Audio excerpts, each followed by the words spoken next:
Hi, everyone. Hi. Hi. So I'm gonna start by taking attendance. I just uploaded the activities, so you can go to our Canvas page and um, April 24th and download it.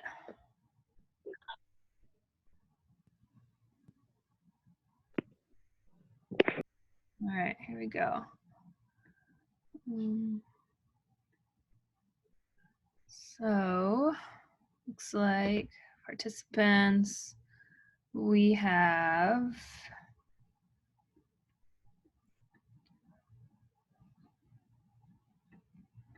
Justin, Apollo, Alessandra.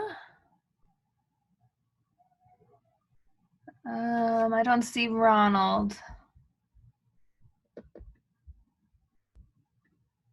Oops. Oh, self. All right, Apollo's here, Alessandra's here, Ronald's not here. I don't see Jay. Vinny. Yes. Hattie, yes. Matthew, yes. Ayana, yes. Hope, yes. Abby, yes. Elia, yes. Ariana, yes. Excellent. Okay. All right. So I have Patty scheduled to present today. So I'm going to make you the co-host. And you should be able to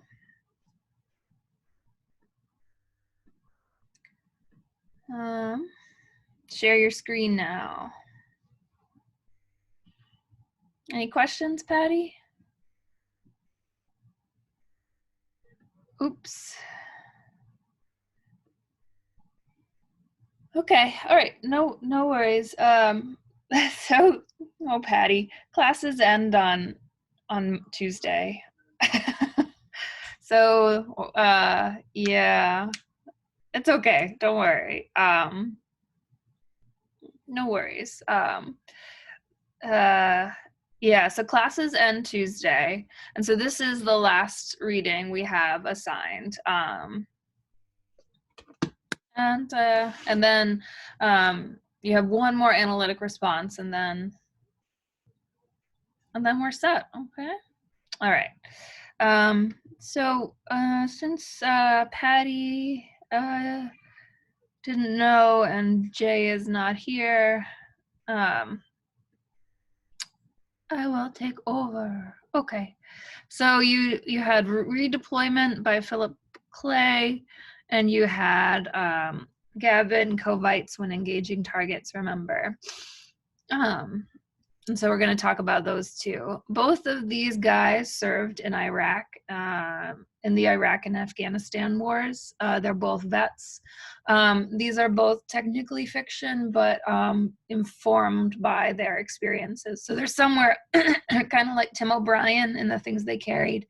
These are somewhere between memoir and fiction. Okay. So I think it makes sense to talk about redeployment first.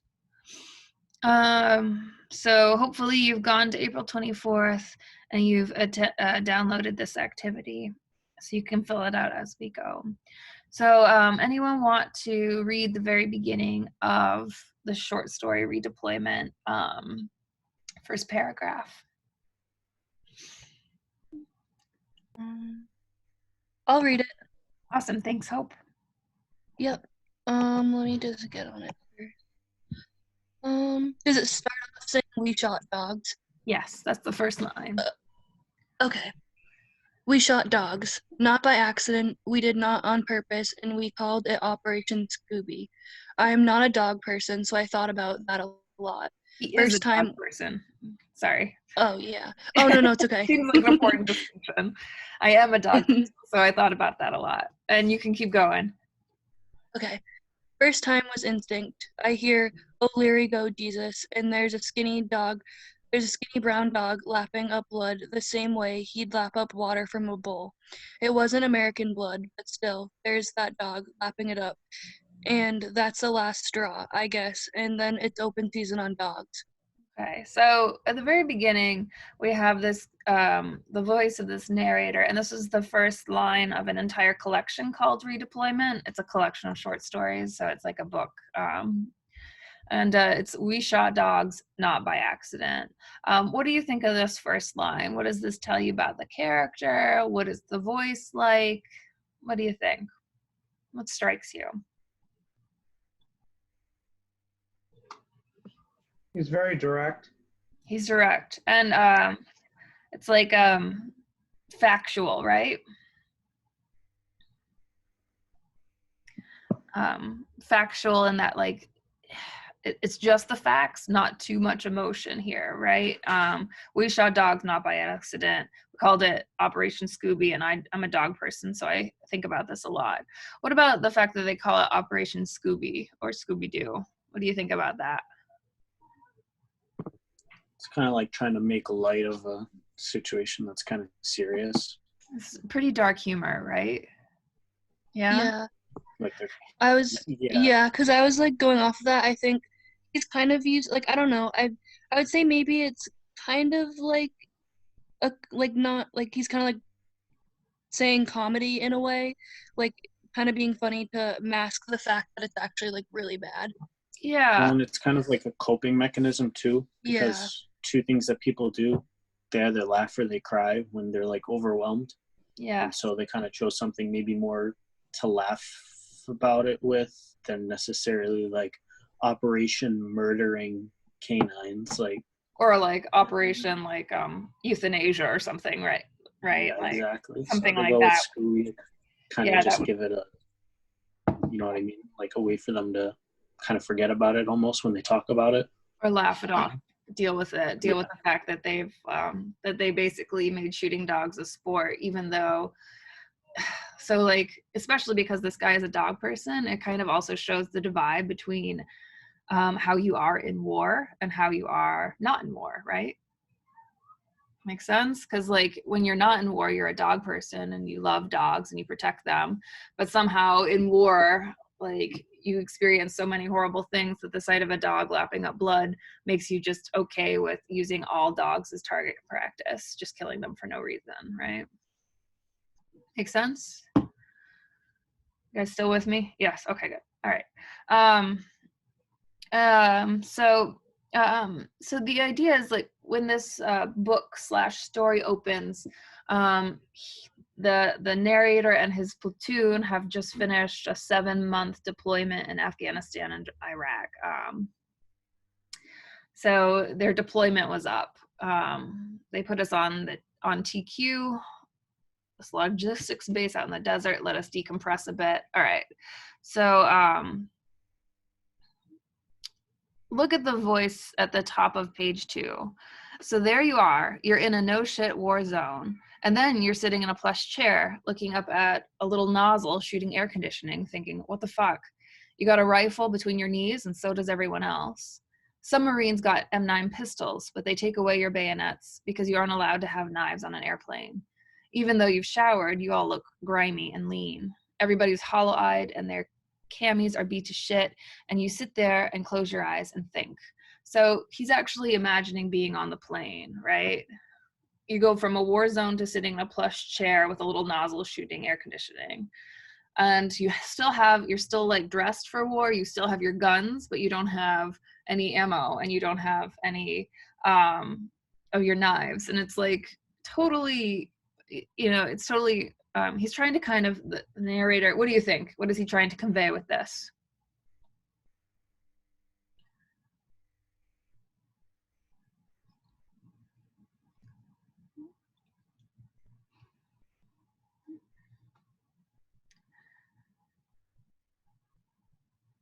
I was gonna say like maybe he's trying to convey like how fucked up things get, like how fucked up priorities get, how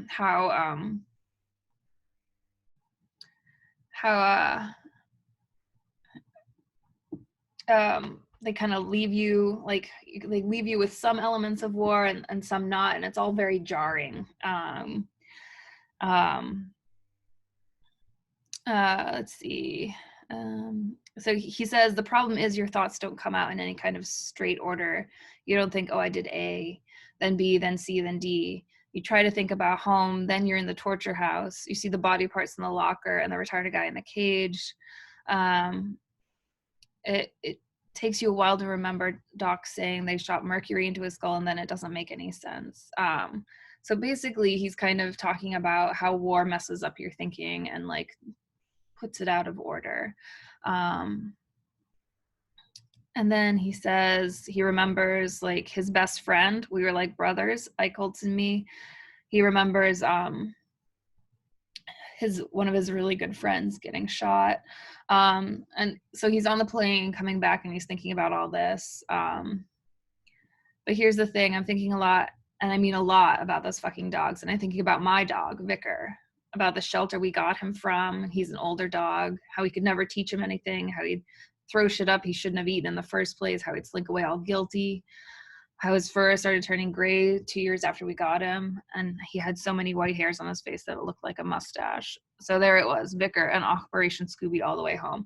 So it's almost like the two sides of himself represented in dogs are kind of at war. So like the side of him that loves dogs and specifically loves his own dog and all of the weirdness that dogs have, as opposed to all the dogs that he killed in Fallujah and in Iraq.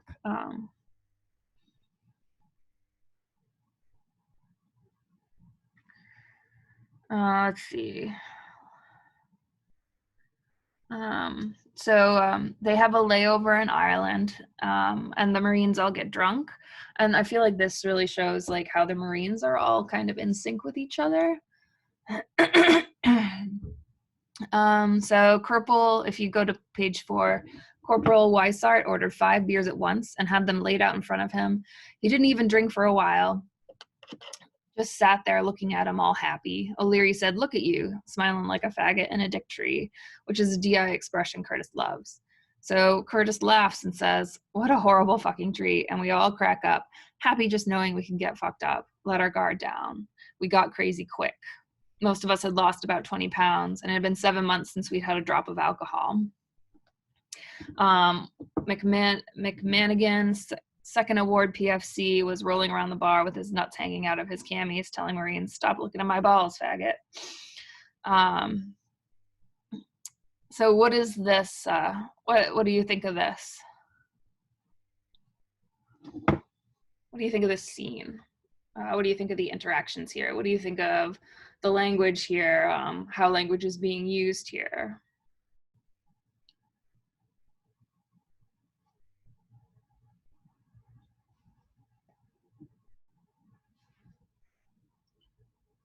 The language is a little crazy, but it's kind of them after like 7 months of being in war and stuff like that, just sitting down, kind of just a bunch of guys shooting the shit. Yeah, it's realistic, right? You Yeah, feel like you're really there. well. Yeah, it's maybe abrasive and not PC, but it's still kind of funny. Yeah. I think it's I don't think it's that offensive. Although like it could be offensive, but I think it's more like to try to get us like to feel kind of there with them, and to kind of show how like their inappropriate humor kind of comes out. Like this guy has his balls out in a bar. It's like both inappropriate and also like bad, funny. Okay, so they all get drunk during their layover. They get back on the plane, they pass out, and when they wake up, they're in America. So Clay is really kind of trying to kind of illustrate some things about war and what war does to psychology of people, and he's trying to kind of get the reader to feel like maybe we're a member of his platoon, kind of showing us the good, the bad, and the ugly. as well as the funny and the ugly, right? So he gets home. When I got to the window, this is on page 6. When I got to the window and handed him my rifle, though it brought me up short, this was the first time I've been separated from it in months. I didn't know where to rest my hands. First, I put them in my pockets. Then I took them out and crossed my arms, and then I just let them hang, useless at my sides. What does this tell you about this guy?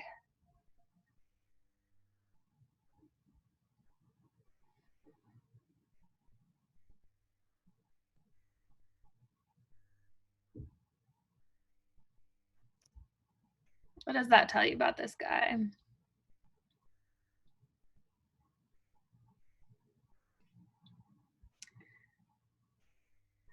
feel like because he doesn't know what to do with his hands, I feel like probably he's going to have a hard time integrating back into the civilian life. And then we get like examples of some of the signs. So, "Oorah, Private First Class Bradley McManigan, we are so proud.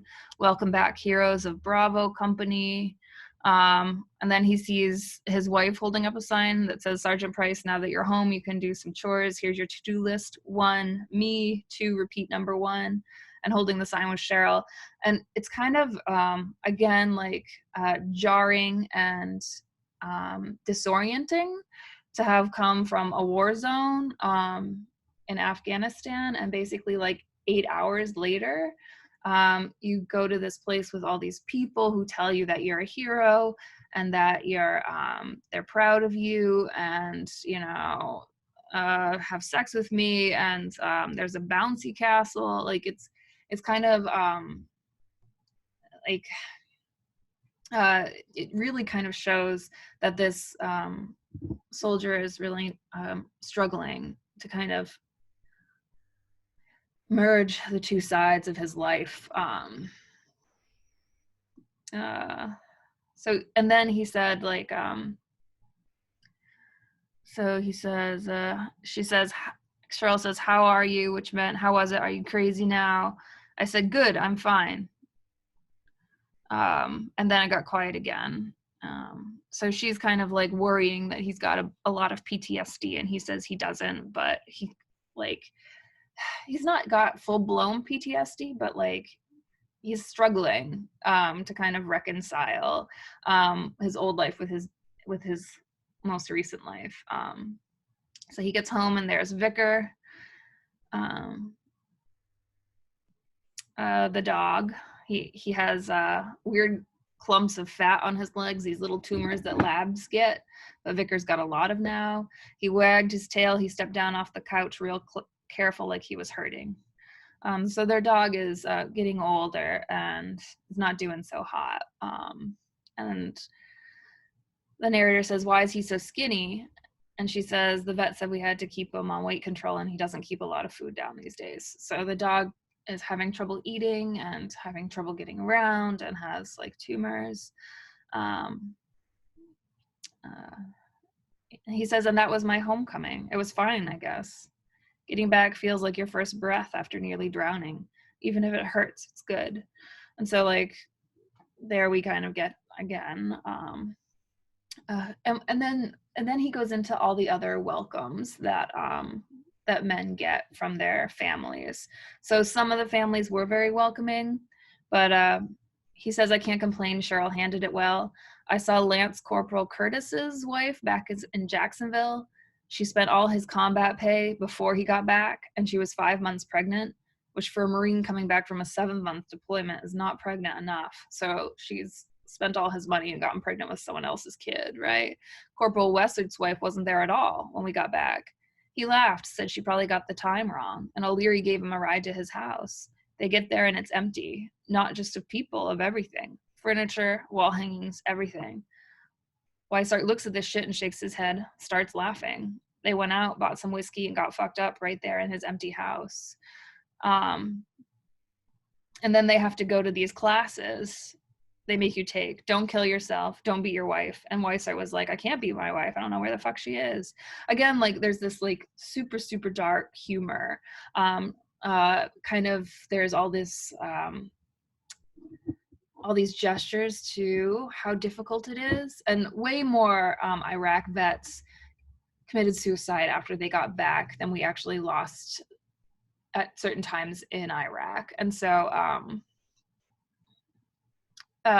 there's a kind of a gesture to this and how difficult it is to kind of re-immerse yourself in civilian life.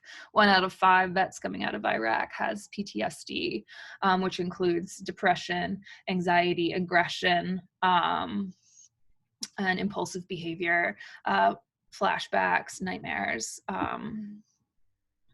hallucinations, and it can be like various. Do you know the sorry to interrupt, but do you No, know yeah. the veteran? Do you know the veteran suicide statistics? Because it's crazy. I don't off the top of my head. Do you know them? I can I'm look about them to up. look them up. Yeah. Iraq vet. It's about 30 per 100,000, and it's a civil. So 30 out of 100,000 vets commit suicide compared to the civilian rate of 14. So it's more than double the average suicide rate. So they're essentially twice as likely to commit suicide as like the average person. Yeah. And Kind of crazy.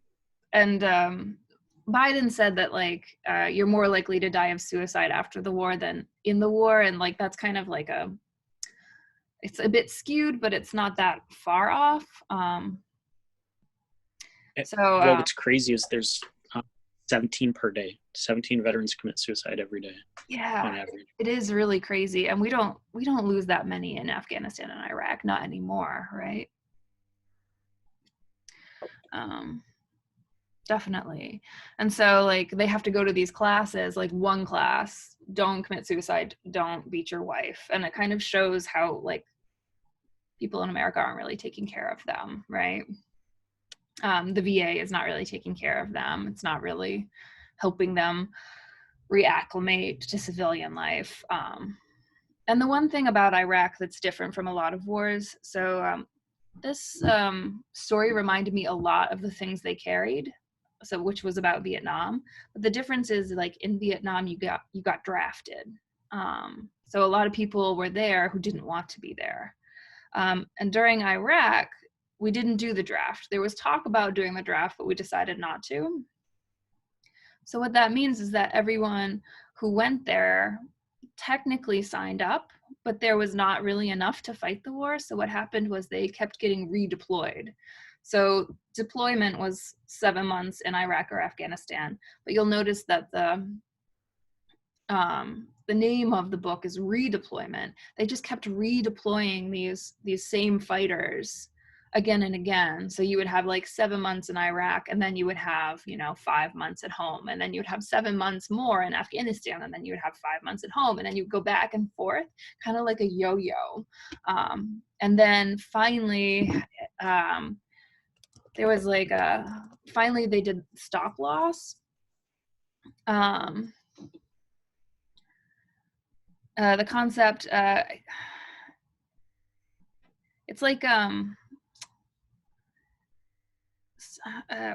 that's not. Pretty sure it like basically guarantees you a certain amount of time at home. Like, yeah, or that you don't have to after be deployment. sent back. Like you've served so many deployments that like you shouldn't have to go back anymore, right? Well, they can always because they can always pull you back if you like. My dad's in the military, and they literally are they'll pull people out of retirement, and like if you look at their contracts, like the way it's worded is even through your retirement, we can still pull you back in and like mandate your service.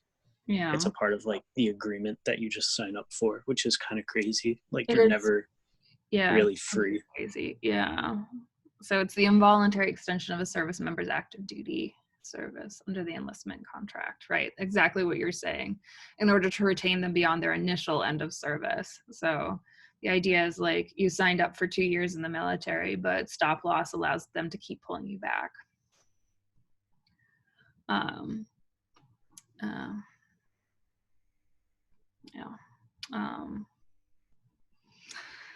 Yeah, so that's kind of so this is the first story in a bunch of stories that kind of illustrates how Marines get redeployed, deployed, sent home, redeployed, sent home, redeployed, sent home. And like how if it's hard to kind of navigate the move from war to civilian life, and then you have to go back to war, and then back to like it's doing that over and over and over again. And that's probably another one of the reasons for the really high rates of suicide for Iraq and Afghanistan vets is like is this yo-yoing that they had to do. Okay, so the story kind of the narrator is struggling with the fact that he shot dogs for no reason, and now he gets home and his own dog is pretty much dying. There's not a whole lot of quality of life left for this dog. And then he says, we took my combat pay and did a lot of shopping, which is how America fights back against terrorists. Again, there's this dark humor, right? Shopping is how America fights back against terrorists. And then like he's having like this horrible experience where he's in this city or this crowd. He says, last time you walked down a city street, your Marine on point went down the side of the road, checking ahead and scanning the roofs across from him. The Marine behind him checks the windows on the top levels of the buildings. The Marine behind him gets the windows a little lower, and so on down until your guys have the street level covered and the Marine in back has the rear. In a city, there's a million places they can kill you from. It freaks you out at first, but you go through like you were trained and it works.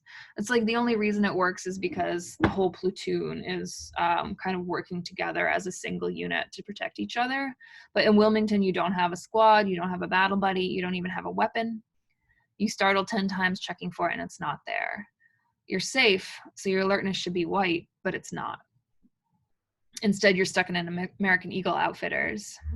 So like a lot of the kind of humorous stories we've been looking at, or the ironic stories we've been looking at, like this kind of really kind of emphasizes the irony of contradiction and the jarringness of having to go to war and then going right back immediately into civilian life.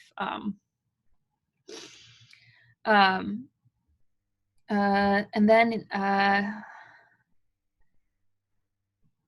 by the end of the shopping trip, he says, I was amped up. Cheryl didn't let me drive home. I would have gone 100 miles per hour. This is again like his understatement and factual kinds of things. He says he was amped up, which is kind of it's like hiding a lot of what even do you think that means that he was amped up?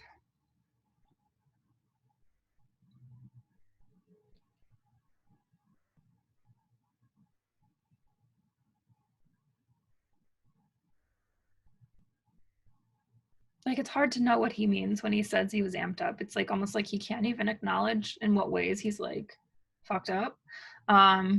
So he's like, I feel like he's amped up in that like,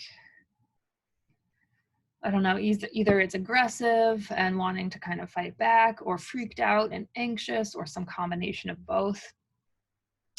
Cheryl didn't let me drive home. I would have gone 100 miles per hour. And when we got back, we saw Vicar had thrown up again right by the door. I looked for him and he was there on the couch trying to stand on shaky legs. And I said, God damn it, Cheryl, it's fucking time. And so he says, it's time to euthanize the dog. And she says, you think I don't know that? And I looked at Vicar and she says, I'll take him to the vet tomorrow. And I said, no.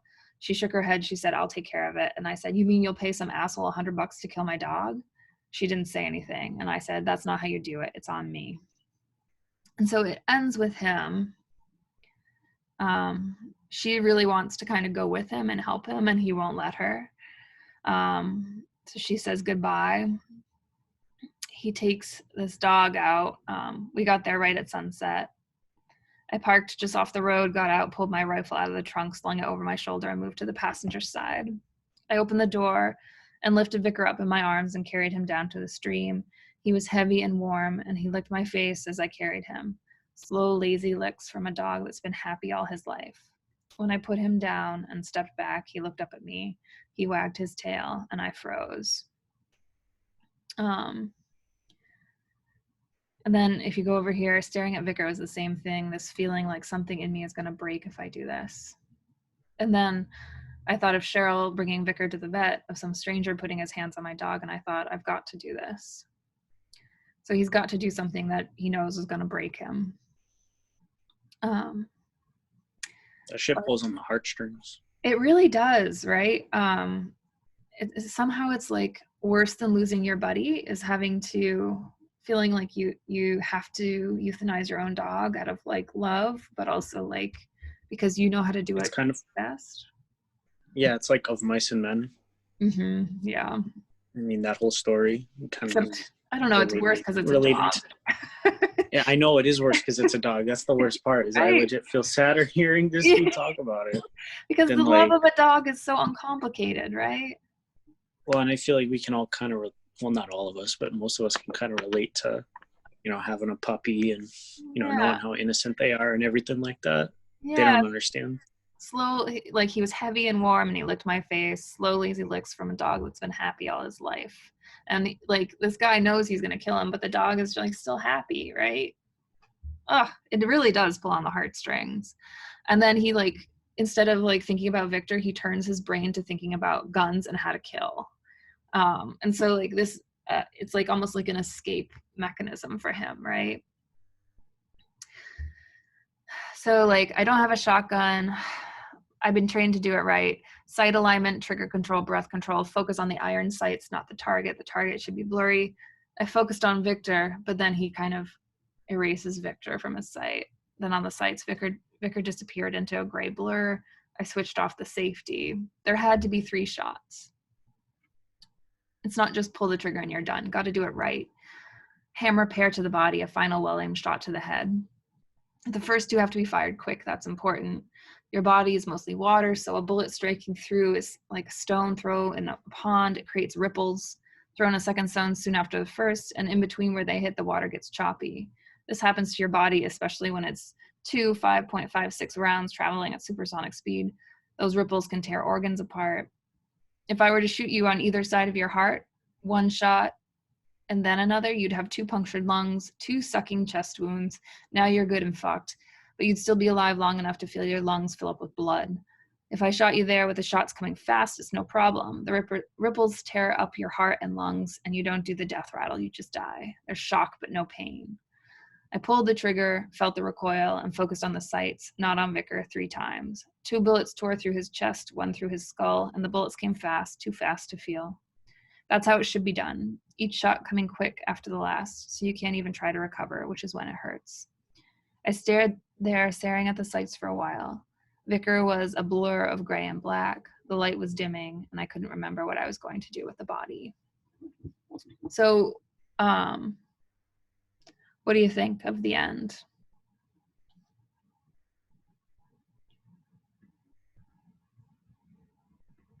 It's really sad, but I think he's trying to relate his new life back at home to what he's been dealing with for 7 months. It's weird how they blur into each other, right? It's almost like either he brings his new war self into his old life in a way that like is tragic and horrific, but nevertheless true, right? I don't know if it's right. Yeah, and I think like kind of going off of Abby's point, I think involving like when he does kill, I think that he might be trying to like block it out like in a way, and like it doesn't really like hit him until like afterwards. So like from that, I think that like I don't really know if he like regrets killing, but he's kind of like numb to it. Like I feel like the aftermath of death is like more traumatic than like the actual killing itself. And he says that a lot of times, like it's when you have time to think that things really Yeah. get hard, right? And like so like I think you're right, like it's almost like he doesn't regret it, but like it's also wrenching, right? Probably the same as active combat. It's not necessarily that he regrets it, but like it has broken him. Like he believes that what he did was right, but also it broke him, right? It's the worst. he says like, if I do this, it's going to break me, and but I have to do this. And so yeah. So the other thing is like, was it a mercy killing? What do you guys think?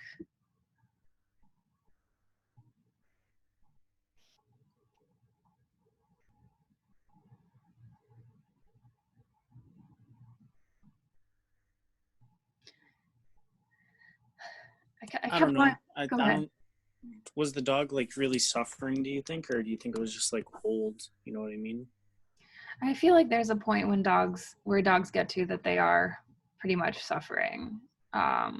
He See, couldn't I don't eat. know about that because I Oh, go ahead. haven't like unless like dogs have like depression or they're like he said like his dog was still licking his face. Like I feel like there's still happiness and enjoyment Yeah. like in that dog's life. I don't know. I feel like it was more maybe to make him feel Mhm. better for the dog than necessarily it was like for the dog's sake. Because I feel like the dog could have still had plenty of happiness, but like maybe him seeing like the state of the dog was bothering him more than he could handle. Could be. It's a really hard thing. Like, my parents have put down a bunch of dogs now, for old age, and like, it's hard to know when it's time, because like, yeah, there is still like happiness in the dog, and they're still loving the dog, but like most of the time, the dog seems to be hurting. Right? My dog can't eat, it can't walk. For a lot of our dogs, they went incontinent, so they were just peeing everywhere, and like have tumors all over their body, which must hurt. So like, it's hard to say, right, when it's time. And but I think you're right that like maybe he feels like he might have jumped the gun a bit, but maybe not, right? And also like, it makes me nervous that he did this right after he got home from that shopping trip where he was amped up, right?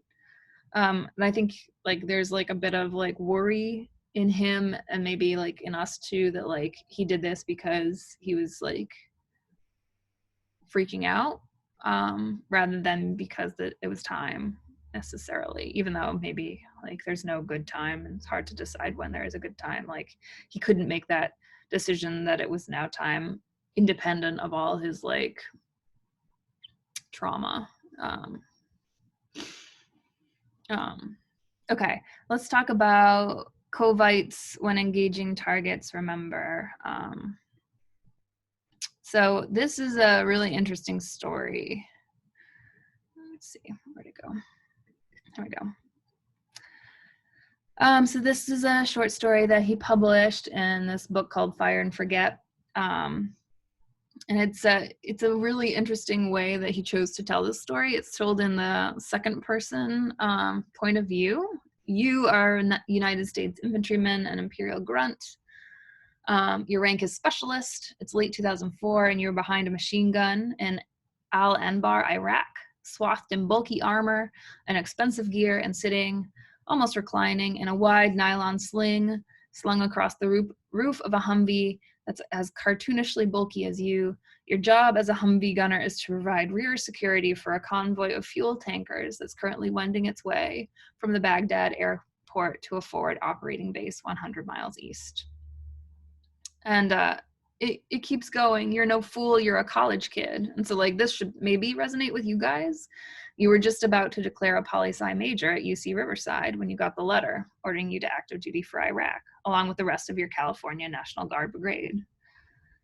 You're smart, and you get the joke.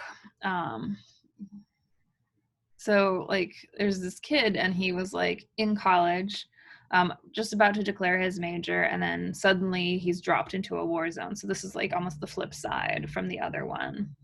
He's brand new in Iraq or Afghanistan. I think it's Iraq though. I think it's Iraq. Yeah, there it is. And he's trying to kind of acclimate to this new environment when just a couple days ago he was in college, sleeping with girls and getting drunk. Let's see.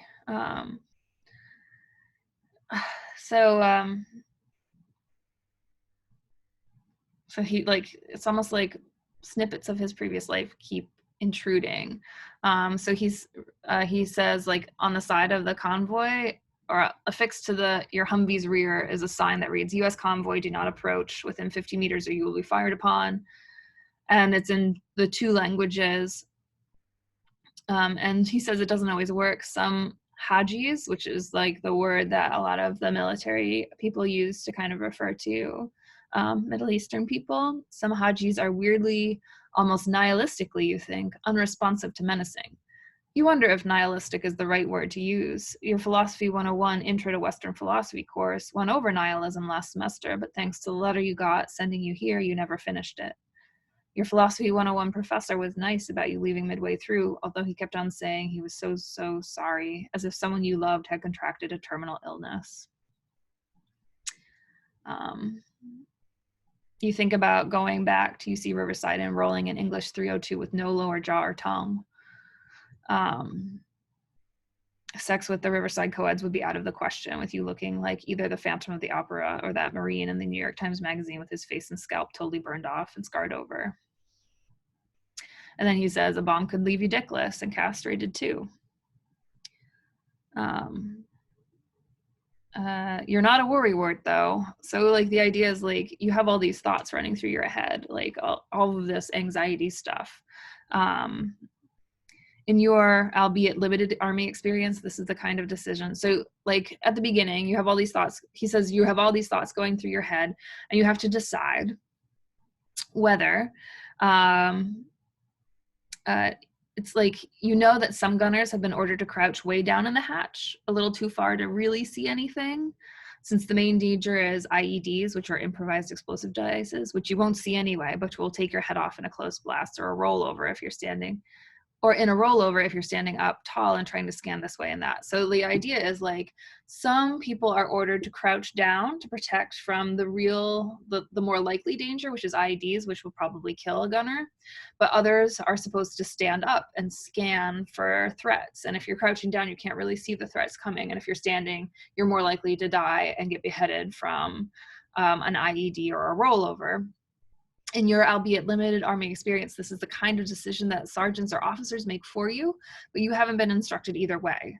Probably because your sergeant officers, being new here themselves, either haven't thought of it or aren't sure whether it's wise. So like the idea is like you have to make this decision about whether you stay a little bit safer and potentially can't do your job to keep other people safe, or you're less safe and doing the job to the letter, but you're more likely to kind of die. And then he says, which one do you do?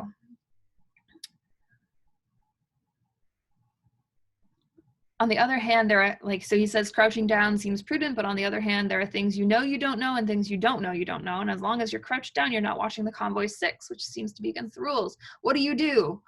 So what do you guys think? Would you crouch down or remain standing?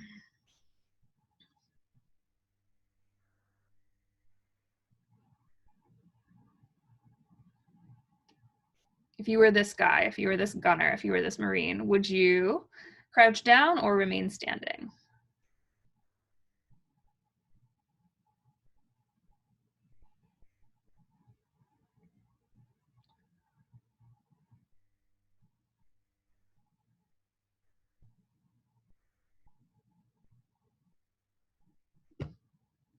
What do you think? Which one would you do? You guys still with me?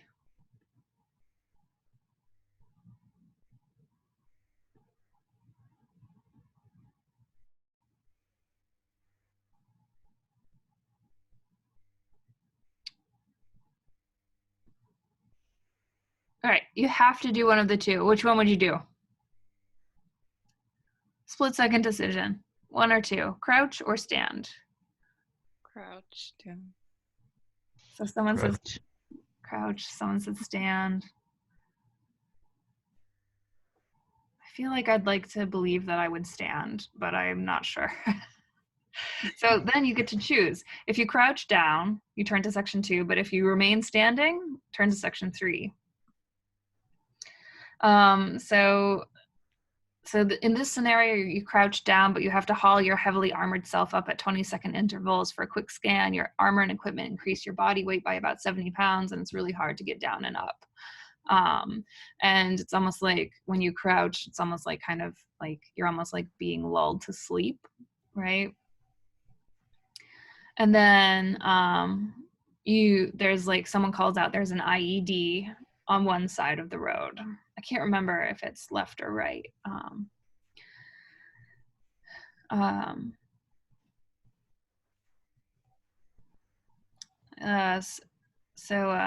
So you've been crouching, you hear someone yell that there's a bomb on the side of the road, and then you're surprised to see a black BMW sedan passing you on the left at a high rate of speed and headed straight for the fuel trucks about 50 meters up in the middle of the convoy. Your rules of engagement card, which you're required to keep in your left chest pocket at all times, reads, these rules apply at all times and on all operations. Number 1, positive identification is required prior to engagement. Positive identification is a reasonable certainty that the target you are engaging is exhibiting hostile intent or committing a hostile intent. Once you have PID, you may escalate force up to and including deadly force to eliminate the threat. Number 2, when engaging targets, remember, escalation of force. Always use the minimum amount of force necessary to eliminate the threat. If time and circumstances permit, use the following degree of force when responding to a hostile act or hostile intent. Show verbal warning, show your weapon, shoot a warning shot, shoot a disabling shot, shoot to kill. In bold is the caveat, nothing on this card prevents you from using all force necessary to defend yourself. What do you guys think about this card?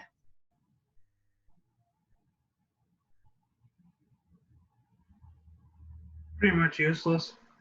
It does, right? And why do you, good, why does it seem useless? Because if they're going to come at you with a gun, you're not going to sit there and read the card and then look up and say, oh, I'm going to shoot a warning shot. Then by then, you'll be dead by then. So it's Why do pretty you have much to keep useless. it in your pocket if it's supposed to be memorized, right? It's like, But don't police officers do that with like Miranda rights? probably. So, I know, it's I like, know maybe it's just one of those things for, like I don't policy. know. or It's like a liability thing, I almost feel like. yeah, like the Like that military. way we has can to, at least like- say like, well, you should have known what to do. You got it right there in your pocket. Come Right. on. Right. Yeah, truth. But I also like, it's like, here are the rules for what to do. Although nothing on this card, none of these rules prevents you from using all force necessary to defend yourself. Like, I'm getting mixed messages. Do you see why? Like, you know, you gotta have identification first, and then if you're gonna use force, you gotta do all these steps, you know, like ideally, in an ideal world, yes, of course. And then here, but you know, if you don't follow these steps, that's no big deal either. Nothing on this card prevents you. think it- Does that make sense? I think it's the same thing. It's like liability because they don't want to say like you have to follow these steps and then someone gets like killed because they had to go through with those steps. You know what I mean? And then all of a sudden it's like, well, he was just following your orders. It's true, but it also kind of like shows that like you're right about the liability, but like it also kind of shows like that like no one's taking responsibility for you, right? Does that make sense? Like, you're supposed to do this, but if you don't do this, whatever. Like, you're supposed to crouch, or you're supposed to stand, but if you crouch, whatever. Like, it's like all these, it kind of shows the pressure of all these minute decisions that you have to make for yourself in an environment that you don't know and you don't understand, and it's totally unfamiliar and terrifying, right? They're life or death decisions, but you don't know enough about them. About your situation, and you're getting totally like mixed messages about what you should and shouldn't be doing in order to keep you safe and others safe, right? So it's like I always feel like it's like it's a no-win, right? There's no clear act that you should do, or at least for me, like as a person who likes to follow the rules, this card is like a special kind of nightmare because like I'm like, well, I would want to follow the rules. But then like this is almost like undoing all of like almost like taking away from the rules. And he says that a little bit later. So in this scenario, you don't crouch down. You stay standing and you stay scanning. And so in that way, like, you're not kind of half asleep or dozing when someone calls out that there's an IED on the side of the road. But again, like, you remember, you push, okay, so like, about an hour after you made your decision to stand, an IED goes off at the front of the column. You can feel it as well as hear it, a pocket of stiffened air bursting with a sound like an enormous firecracker. So an IED, you can actually see it, you can feel it and hear it go off, right? As soon as the IED goes off, so now there's like a firebomb. Your truck swerves slightly. When you push your Kevlar helmet back, you see a black BMW about 50 meters away has floored it. So this time, instead of like you popping up and the black BMW is there, you can see it coming. After about a second's worth of deer in the headlights hesitation, you remember your rules of engagement, which are printed on a small yellow folding card you keep in your left chest pocket. Here they are again. Many would have seized up in a situation like this, but you remember the rules of engagement and go by the numbers as per your training. First, yelling, hey, and stay back. And then the next step, show your presence to your weapon. Like, you don't need to do that. You're standing behind a huge gun and a do not approach sign, right? But this guy just keeps coming. You lower the 50 and fire into the concrete, not trusting yourself to be able to put it close, but not in the car. So you fire into the road. But the car swerves around and then continues. It'll be past your bumper in a few seconds. You're probably within blast radius right now. So the idea is if this car is a bomb, like, it's going to take you out. And the thought that you should duck pops into your head, but you push it away. So like, this is like you're doing what you should be doing. The ROE card makes clear that nothing on this card prevents you. So like, you push the ROE card is all about your personal subjective threat assessment, an assessment that, given Al-Qaeda's well-known tactic of impersonating civilians, is very hard to make. The ROE card makes clear, however, that nothing on this card prevents you from using all force necessary to defend yourself, which is either a smart reminder of priorities or an end run around the rules themselves. Your non-commissioned officers have made it clear that you are absolutely permitted and expected to light up a Haji that's intent on plowing into the convoy and won't respond to shouts, warning shots, and so on. The step now is to walk fire up the engine block and then into the driver. You've just committed to blow the BMW away when you remember the 2-liter water bottle next to you. I wonder if you can just fling it onto their windshield. Like, maybe the driver is too dense to realize that you're going to shoot him unless he stops or is spooked and needs to be snapped out of it. You're out of time. Do you fling the water onto the BMW's windshield or just fire on it? This one I just kind of read right through. I was like, okay, I don't know that I would have grabbed the water, but this, like, pretend we grab the water. Instead of stopping, the BM driver steps on it and speeds past you to the next lane. There's no longer a question of warning shots, but you could still stop the vehicle before it reaches the tankers. If you blow it away, you run the risk of Swiss cheesing a family. If you don't stop and it's a bomb and it gets to one of the JP4 tankers, it could wipe out half the convoy. What do? Do you fire on the BMW or do you let the BMW pass? So the idea is that, let's see.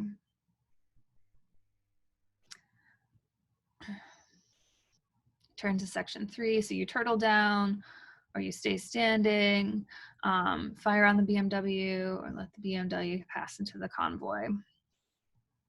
So ideally, when you're reading, you kind of realize that, like, in some ways what you do doesn't matter, and yet in other ways what you do has huge consequences, right? So maybe you fire on the BMW or you let it pass into the convoy. So you fire onto the BMW. I'd like to think that I would have done this to protect my soldiers. Like, that's the kind of, I feel like I would have fired. What about you guys?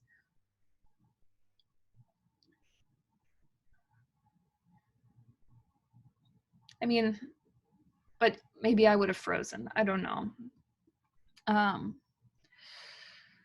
So there's all this stuff about the gun and how the gun is like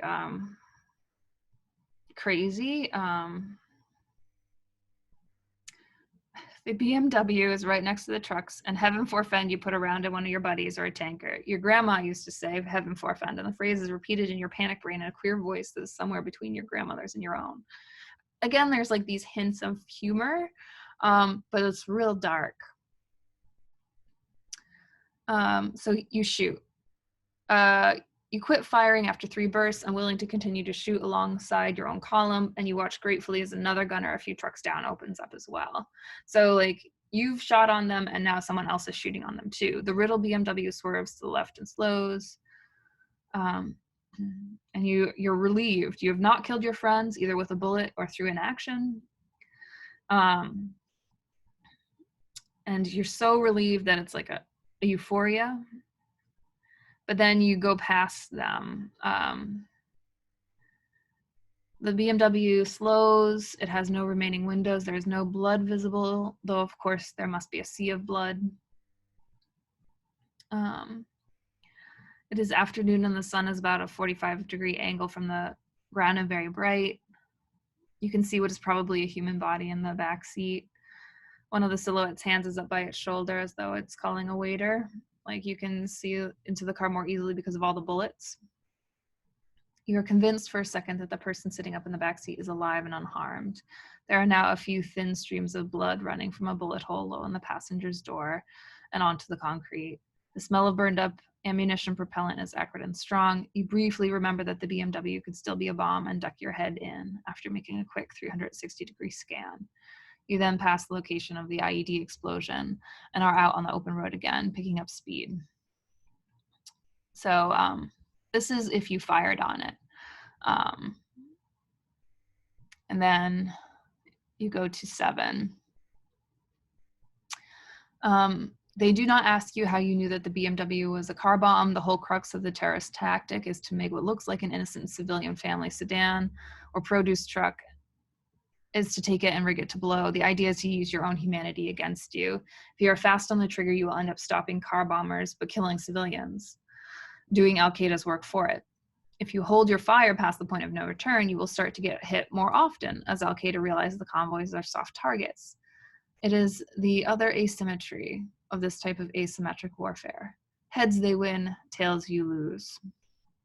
It was a good shot, but the lieutenant arranges for you to see the chaplain anyway because he suspects, with what you imagine is near certainty, that the BMW was full of civilians. The driver maybe having been spooked by the IED.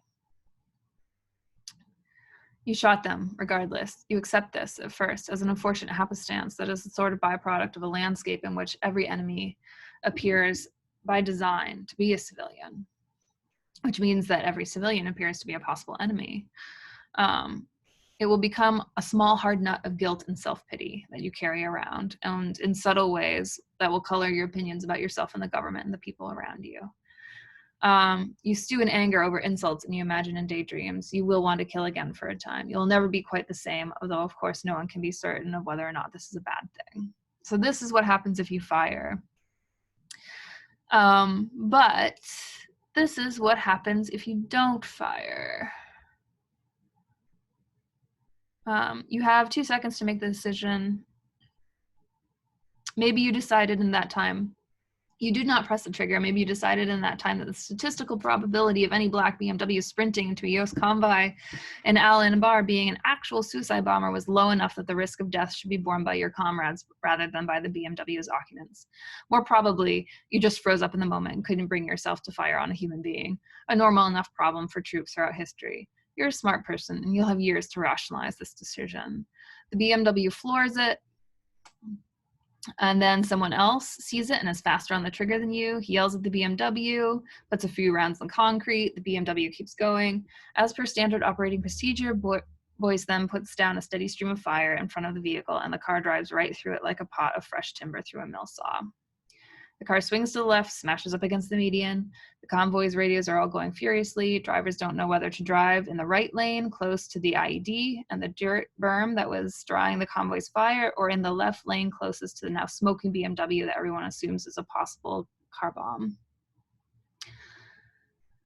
You look at the BMW as it passes by your right shoulder. You think you see at least one person in the vehicle beside the driver. Soon the convoy clears, the IED and the spread out broken glass and parked looking corpse-filled vehicle recede into the distance. You'll be chewed out, but good, for letting some random car come right into the convoy like that. You get a lot of meaningful glances from the other members of your platoon, too, who also spend time thinking about getting their jaws or their dicks blown off and who depend on you to fend off bombers. The next morning, your squad leader informs you that he's swapping you out with the driver. You'll be behind the wheel for the rest of the rotation. The end. So in one, so like in a lot of ways, like what you do doesn't make much of a difference.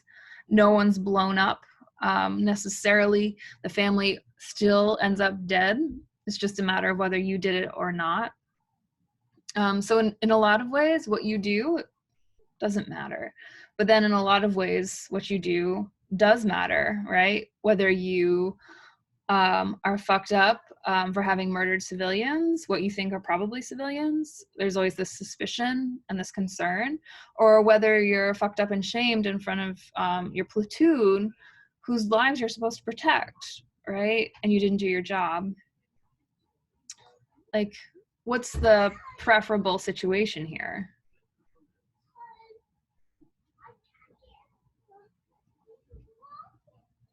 I mean, there isn't one, right?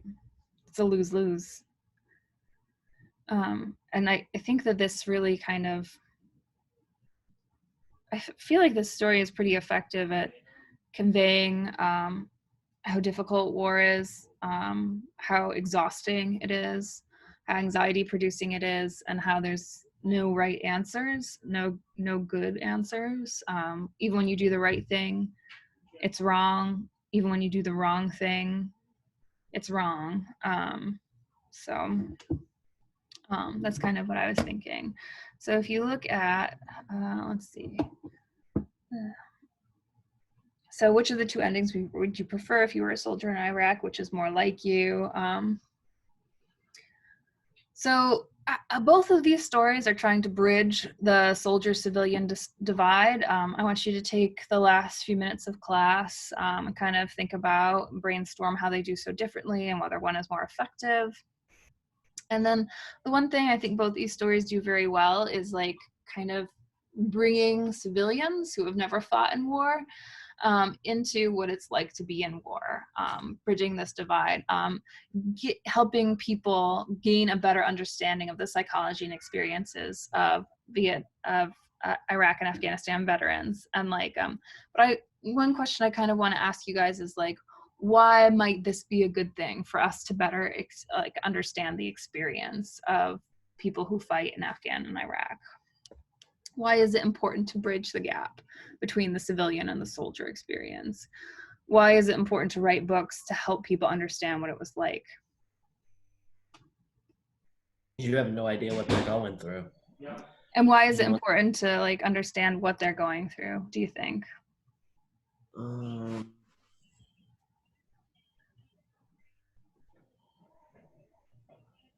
This is not just on Vinny, but on everyone. Like, why is it important for us to understand what they're going through? Because sometimes they behave in ways that you wouldn't consider like rational, but they also have been through so many abnormal experiences that the typical individual has never been through, that you can't relate unless you understand, or you try to understand what they've been through.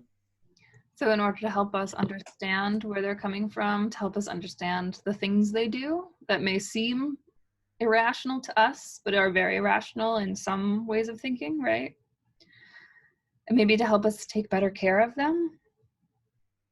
Maybe to help get those suicide numbers down, right? Yeah. And I think also like I think everyone like reacts, like has a different reaction. So like maybe understanding how like war is different kind of gives us a perspective of like what they may be going from, like even though like we're not actually there, because I think if we were in like war, like we'd totally have a different perception of like what that is than like the normal citizen. But it kind of just helps us like realize like what they're going through in a way, like not the direct way, because like we're not like we didn't experience it, but Just as close as we can get, and like that's important to help us like make it so that there's better resources. And also like so the Iraq and Afghanistan war went on for forever. You know when it started? It started in like 2001, 2002, right after 9/11, and it's still sort of going on even now. There are still people out there. It's like been 20 years. And when we went to war, people weren't really like paying attention to it, in part because the draft wasn't instituted. And so like a lot of people kept like forgetting we were at war. And so like another kind of reason for kind of bridging the civilian soldier divide is to just kind of remind people that like these guys are out there sacrificing their safety, their mental health, and sometimes their lives, and we should probably give a shit, whether we think it's good, bad, or not. Like we should keep in mind that they're doing this, and they're doing this because they think it's right. So that's what I was kind of thinking. So so complete the rest of this sheet and submit it by midnight as usual. Let me show you kind of what's going on here. So we technically have class on Tuesday. Tuesday is the last class. I don't have any reading planned for Tuesday. Originally, I was going to give you that time off to work on your final paper, but like I decided to cut your final paper. So use that time on Tuesday to finish up your work for this class. If you have any missing assignments, get them in. Complete Analytic 5, stuff like that. So let me just show you all the assignments real quick. So if you have any of these outstanding like activities and you want to watch the video, and if it's available, YouTube has been giving me some trouble. If you want to watch the video of our discussion and complete these activities, you can do that. I'll still take them. If you want to do the Macbeth write-up, I can do that. Do all 5 of these unless you decided that your Macbeth write-up would cancel out your lowest analytic response grade. Okay, all right. This is in, so just make sure you have turned in 5 unless you want this to kind of go toward one of these. If you want this to go toward, to give you 6 extra quiz points, that's fine. Just turn in all of these. Any questions about where your grade is coming from at the end of this semester? Is that relatively clear? It's coming from an awesome professor. That's where it's coming from. Yay. I did have a lot of fun with you guys this semester. I hope I do get to teach war literature again, even though this is the first time, and so you guys got my figuring things out, and it was a crazy semester to teach the class the first time, but I did have a lot of fun with you. This was one of the ones I really looked forward to this semester.